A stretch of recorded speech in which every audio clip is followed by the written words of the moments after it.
Hello বন্ধুরা, তো তোমরা সবাই কেমন আছো? আশা করছি তোমরা সবাই খুবই ভালো আছো।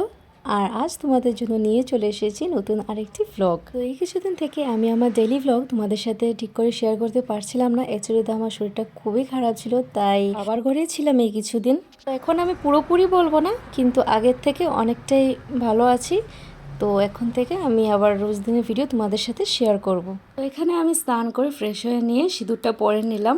সিঁদুর পরে আমি সজ্জা চলে গেলাম রান্নাঘরে দেখছিলাম যে মা রান্না করছিল দুপুরের জন্য। আজ মা পুরোটাই নিরামিষই রান্না করেছিল। কাল যেহেতু আবার চলে যাব শ্বশুর বাড়ি, তাই মা যা যা ভালোবাসি নিরামিষের মধ্যে তাই রান্না করেছিল আমার জন্য। শাক, পনির তরকারি, পটল পোস্ত, আর তার সাথে ছিল ফ্রাইড রাইস। মাকে তো আমি যাওয়ার পর খুবই মিস করব, যেহেতু বিয়ের পর আমি বেশ কিছুদিনই ছিলাম এখানে। আরও মনটা খুবই খারাপ, কিন্তু কি করব, কিছু তো করার নেই, যেতে তো হবেই। কিন্তু আমি প্রায়ই চলে আসি আমি আমার বাবার বাড়িতে। তেমন থাকা হয় না, কিন্তু হ্যাঁ, দেখা করে চলে যাই আবার। তো যাই হোক, রান্নাবাড়া হয়ে যাওয়ার পর আমরা তিনজনই একসাথে খেতে বসে পড়লাম।